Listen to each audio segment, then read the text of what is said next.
Bonjour, aujourd'hui nous allons parler des lignes directrices pour l'hémophilie applicables à tous, qui sont une nouvelle ambition de la Fédération mondiale de l'hémophilie.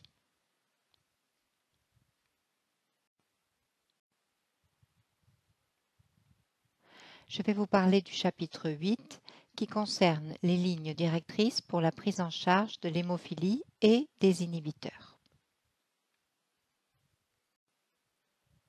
Je tiens à remercier les auteurs, notamment Margaret Rani, Eric Berntorp, Manuel Carcao, Carmen Ettingshausen, Augustus Nedzinskas, Margaret Ozello, Enrique Hernández, Andrew Selvaggi, Marike van der Berg, Glenn Pierce et Alok Srivastava.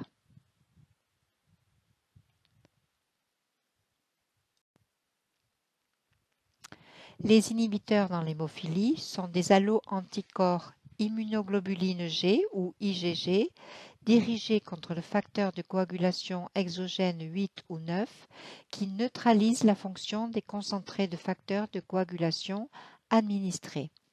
Les inhibiteurs sont détectés et quantifiés par le test Bethesda modifié par Nijmegen.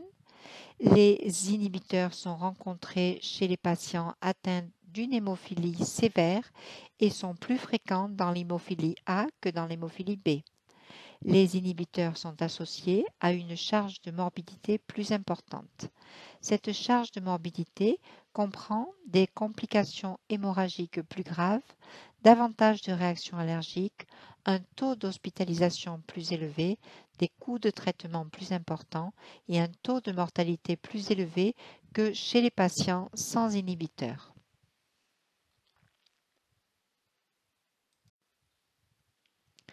Les lignes directrices se concentrent sur ce qui est nouveau.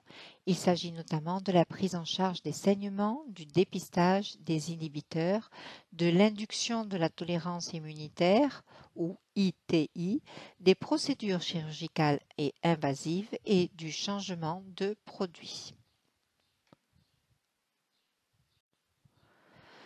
Nous allons aborder ces lignes directrices à l'aide de plusieurs cas. Cas clinique numéro 1, il s'agit d'un garçon de 11 mois atteint d'hémophilie sévère qui développe un gros hématome fessier et de petits hématomes éparpillés apparus au cours de la semaine précédente. Il a suivi un plan de traitement par facteur 8 recombinant à la demande pour un saignement du genou droit cible, mais la réponse à son facteur 8 habituel est insuffisante. Il n'y a pas d'antécédents familiaux d'inhibiteurs, mais il a un cousin de 3 ans qui est également atteint d'hémophilie A sévère. Lors de la visite au centre de traitement de l'hémophilie, des analyses de laboratoire sont effectuées et révèlent un taux d'hémoglobine de 11 grammes par décilitre, un taux de facteur 8 inférieur à 0,01 unité internationale par millilitre et un niveau d'antifacteur 8 de 12 unités Bethesda. Sa famille demande comment traiter ces saignements maintenant qu'on connaît la présence d'un inhibiteur et ils veulent aussi savoir si son cousin doit subir un test de dépistage des inhibiteurs. Examinons les lignes directrices. Quelle est la prise en charge des hémorragies pour les patients ayant des inhibiteurs? Eh bien, il est important de reconnaître que le traitement est basé sur le type d'inhibiteur, c'est-à-dire une réponse faible, LR, qui est inférieure à 5 unités Bethesda, ou une réponse élevée, HR, qui est supérieure à 5 unités Bethesda. Les lignes directrices stipulent que pour les patients atteints d'hémophilie A et ayant des inhibiteurs de facteur 8 qui développent un saignement aigu, la FMH recommande que le traitement soit basé sur le type d'inhibiteur faible ou élevé. Vous pouvez voir ici que pour les inhibiteurs à réponse élevée, le traitement des saignements comprend le facteur 7A recombinant activé, RF7A, ou des concentrés de complexes prothrombiques actifs. Comme vous pouvez le voir en revanche, ceux qui ont des inhibiteurs à faible réponse sont traités par le facteur 8. Qu'en est-il du traitement des hémorragies de l'hémophilie B? Le traitement est basé à nouveau sur le type d'inhibiteur, faible ou élevé. Ce qui est important dans l'hémophilie B, c'est de surveiller les réactions allergiques. Pour les patients atteints d'hémophilie B qui développent une anaphylaxie au traitement par facteur 9, la FMH recommande le dépistage d'un inhibiteur car une réaction allergique peut être le tout premier signe de développement d'un inhibiteur.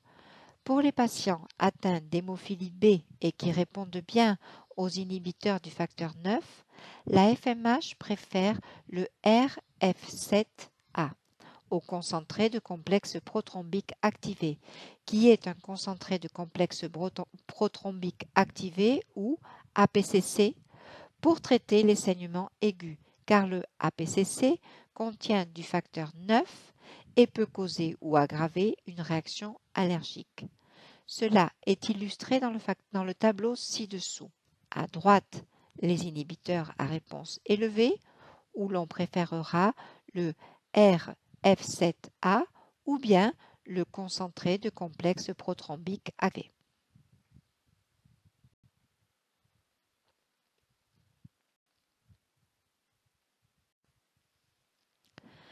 Qu'en est-il du dépistage des inhibiteurs?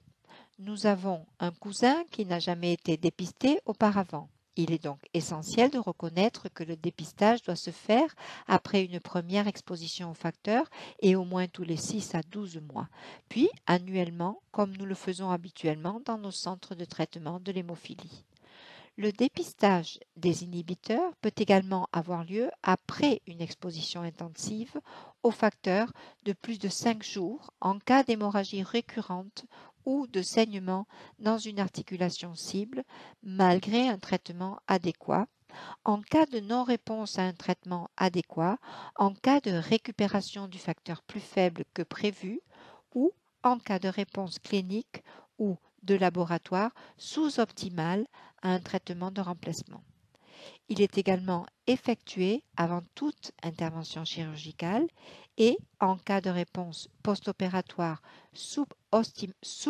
sous-optimale au traitement de remplacement.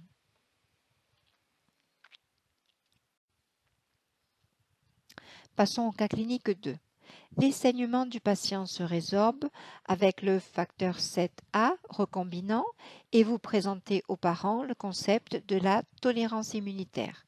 Ils demandent quelle est l'approche la plus efficace pour éliminer l'inhibiteur. Ils veulent savoir si une chambre implantable est nécessaire. Ils ont récemment assisté au sommet Inhibitor et ont rencontré plusieurs familles qui avaient eu une bonne expérience avec l'emicizumab, également connu sous le nom d'Hemlibra. Il s'agit d'un anticorps monoclonal bispécifique qui imite le facteur 8, un nouveau traitement non factoriel. S'ils décident de passer à l'emicizumab, est-ce que cela éliminera l'inhibiteur ou est-ce que l'inhibiteur pourrait vraiment revenir des années plus tard?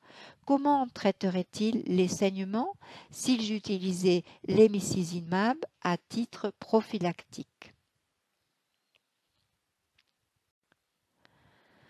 Les conseils donnés ici sont illustrés dans un tableau. Pour les patients atteints d'hémophilie A avec inhibiteur, le facteur 8 dérivé du plasma ou le facteur 8FC recombinant peuvent être utilisés avec un taux de réussite d'environ 70%. Le dosage du facteur 8 recombinant est d'environ 200 unités par kilogramme et par jour. Le succès est défini comme un titre négatif persistant, une récupération supérieure à 66% et une demi-vie supérieure à 6%. L'échec est défini comme une ITI qui n'a pas été atteinte dans les 2 à 3 ans. Pour l'hémophilie B avec inhibiteur, il existe peu de données sur l'ITI. La FMH n'a donc pas vraiment fait de recommandations spécifiques, si ce n'est d'utiliser un traitement à haute dose, comme pour l'hémophilie A, et d'envisager une immunosuppression. Encore une fois, le succès est un titre négatif persistant et le taux d'échec est très élevé, dû aux réactions allergiques et au syndrome néphrotique. Par conséquent, l'administration de facteur 9 pose un problème dans ce contexte. Voyons quelles sont les lignes directrices pour l'induction de la tolérance immunitaire. Actuellement, la FMH recommande un essai d'ITI dans tous les patients avec inhibiteur. Il faut noter que les données relatives aux effets des produits à demi-vie prolongée dans le cadre d'une induction de la tolérance immune sont vraiment limitées. Après une ITI réussie, une prophylaxie par facteur 8 devrait être initiée. Les traitements sans facteur de remplacement peuvent alléger le fardeau de la maladie, mais leur administration dans l'ITI n'est pas encore établie.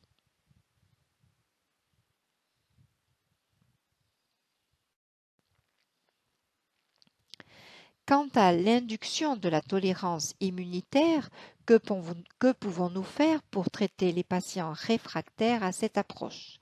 Autrement dit, les patients qui ne répondent pas à l'ITI ou qui sont naïfs à l'ITI, c'est-à-dire chez lesquels l'ITI n'a pas encore été essayé. Actuellement, on recommande la prophylaxie par emicizumab plutôt que par R facteur 7A et nous allons parler dans un moment du fait que l'emicizumab est plus efficace et moins invasif en termes de traitement. Comment prendre en charge les saignements dans le cadre de l'ITI? Dans le cas d'un titre d'inhibiteur élevé, on utilise les agents de contournement RF7A ou le concentré de complexe de prothrombine activé, APCC. Si le titre est faible, le facteur 8 est conseillé. Il faut noter que le concentré de complexe de prothrombine activé doit être évité chez toute personne prenant une prophylaxie par emicizumab à cause du risque accru de microangiopathie thrombotique, MAT.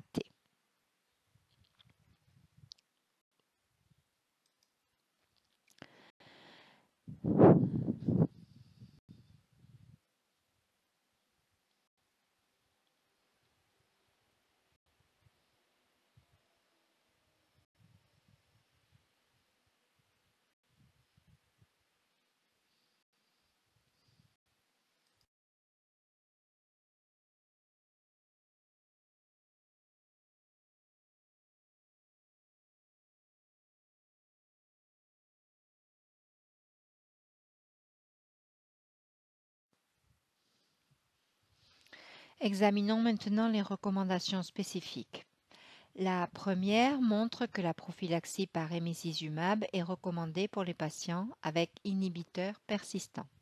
Ainsi, chez les patients atteints d'hémophilie A avec inhibiteur persistant réfractaire à l'ITI ou naïf à l'ITI, la FMH recommande la prophylaxie à l'emicizumab plutôt que la prophylaxie à un agent de contournement parce que l'emicizumab est plus efficace pour la prévention des saignements et plus simple à administrer puisqu'il est administré sur une base hebdomadaire par voie sous-cutanée. La deuxième recommandation concerne le patient avec hémophilie B et inhibiteur. Dans ces cas, l'expérience relative à l'induction de la tolérance immune est limitée. Par conséquent, dans le cas de patients atteints d'hémophilie B avec inhibiteur, la FMH n'est pas en mesure de faire une recommandation sur l'utilisation de l'ITI car l'expérience est limitée. Chez les patients atteints d'hémophilie B avec inhibiteur ayant entrepris une induction de la tolérance immune, des protocoles de remplacement de facteurs à haute dose devraient être suivis de façon similaire à ce qui est recommandé pour l'hémophilie A, avec une forte considération pour l'utilisation de l'immunosuppression. Il faut noter que le risque de syndrome néphrotique ainsi que de réactions allergiques peut augmenter dans le cadre d'une ITI à forte dose.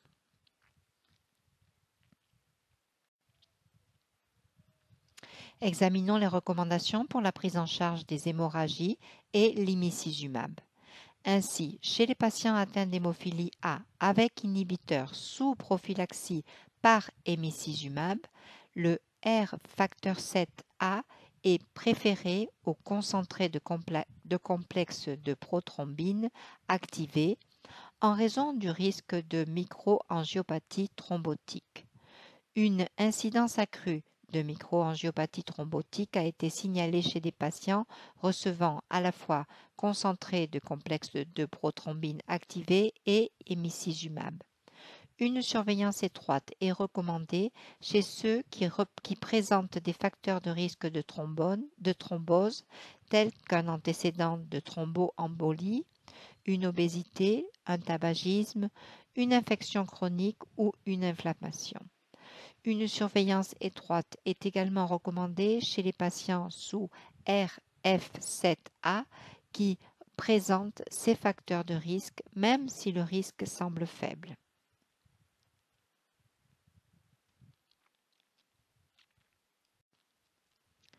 Examinons les recommandations relatives à la prise en charge des saignements et l'hémicizumab. La première ligne directrice recommande la prophylaxie à l'hémicizumab pour les patients avec des inhibiteurs persistants. Pour les patients atteints d'hémophilie A avec inhibiteurs présentant des saignements aigus, la FMH recommande d'administrer des concentrés de facteur 8 chez ceux ayant des inhibiteurs à faible répondeur ou un agent de contournement facteur 7 activé recombinant ou concentré de complexe de prothrombine activé chez ceux ayant un inhibiteur à fort répondeur. Chez les patients recevant de l'hémicizumab traité par un concentré de facteur 8, la FMH recommande également des tests chromogéniques de facteur 8 avec un réactif bovin. Cela signifie qu'il faut utiliser le facteur 10 bovin dans le réactif du kit afin de mesurer l'activité du facteur 8C et le titrage des inhibiteurs, car l'hémicizumab interfère avec les tests standards. La recommandation suivante concerne l'hémophilie A avec inhibiteur à fort répondeur qui reçoit de l'hémicizumab et présente un saignement aigu. Chez ces patients, la FMH privilégie le recours au facteur 7 activé recombinant plutôt qu'au concentré de complexe de prothrombine activé en raison du risque de microangiopathie thrombotique.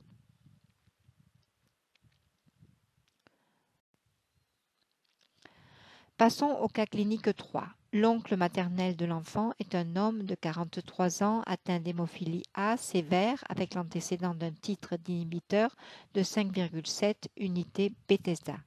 Il a commencé une induction de la tolérance immune 2 ans après la détection des inhibiteurs, mais y a été réfractaire.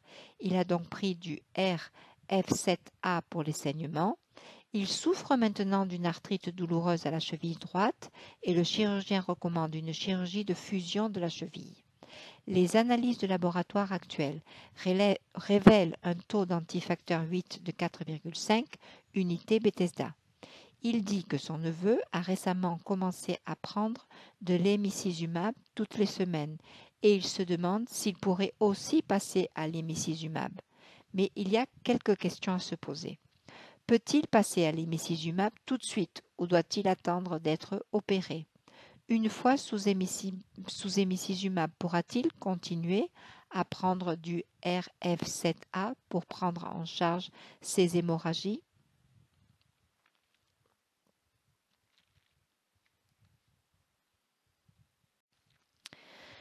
Quelles sont les recommandations? Vous pouvez voir ici dans ce tableau quelles sont les recommandations, mais il faut d'abord déterminer le niveau de couverture en facteurs, les agents de contournement et le suivi, ou utiliser une perfusion continue à dose ajustée. Une fois l'hémostase obtenue, on peut administrer un régime d'entretien pendant 3 à 5 jours, puis diminuer progressivement les doses sur 1 à 3 semaines. Pour ceux qui présentent des inhibiteurs à fort répondeur, il faut envisager l'administration d'un agent de contournement unique, RF7A ou APCC. En cas d'échec, on peut envisager une approche séquentielle, mais une surveillance attentive est indiquée pour identifier tout signe de thrombose pendant son utilisation. Nous en parlerons dans une minute. Pour les inhibiteurs à faible répondeur, des doses plus élevées et plus fréquentes ou des doses ajustées de facteurs standards peuvent être utilisées.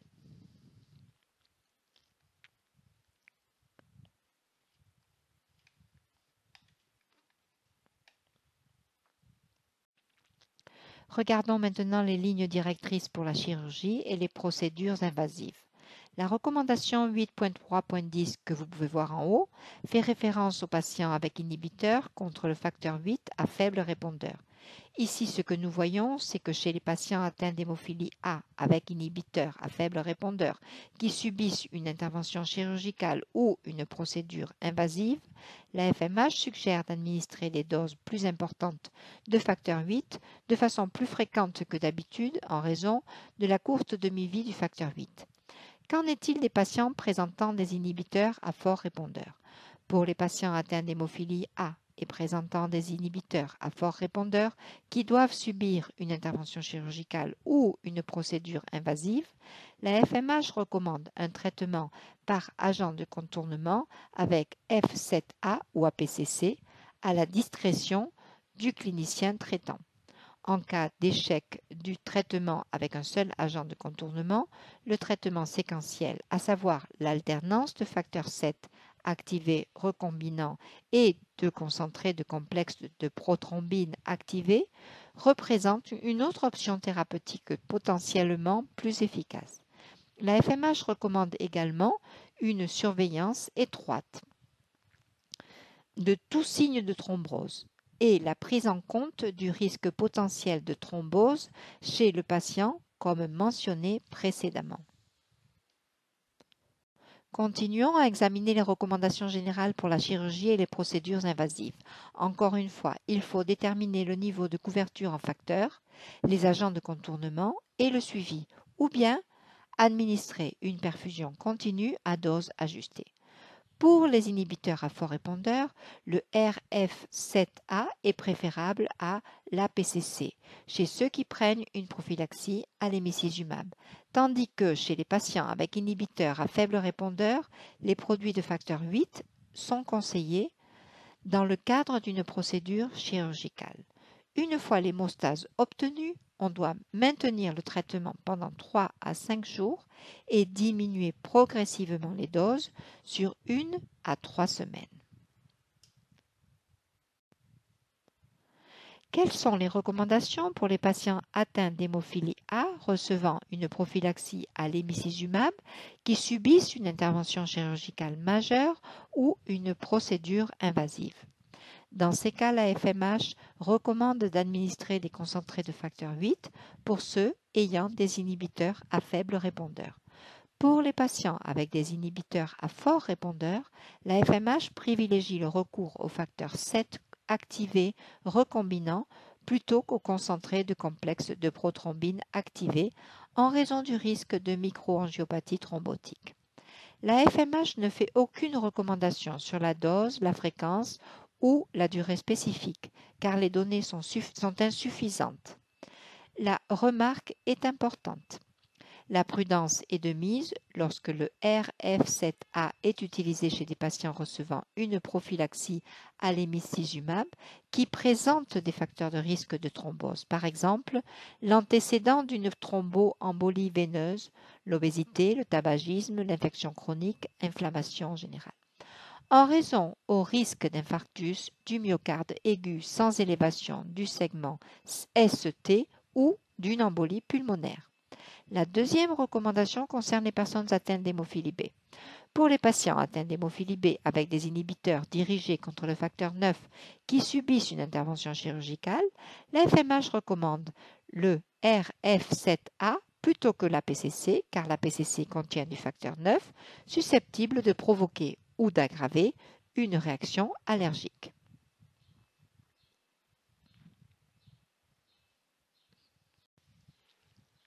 En résumé, tous les patients avec inhibiteur devraient subir un essai d'ITI. Les données sur l'impact des produits à demi-vie prolongée dans le cadre d'une ITI sont limitées. Après une ITI réussie, une prophylaxie par facteur 8 doit être initiée. Pour l'hémostase chirurgicale chez les patients avec inhibiteur sous hémicizumab, le RF7A doit être utilisé. Les saignements chez un patient sous hémicizumab doivent être traités par F7A. La prophylaxie par thérapie sans facteur de remplacement peut réduire le fardeau de la maladie, mais son utilisation dans le cadre d'une ITI n'est pas établie.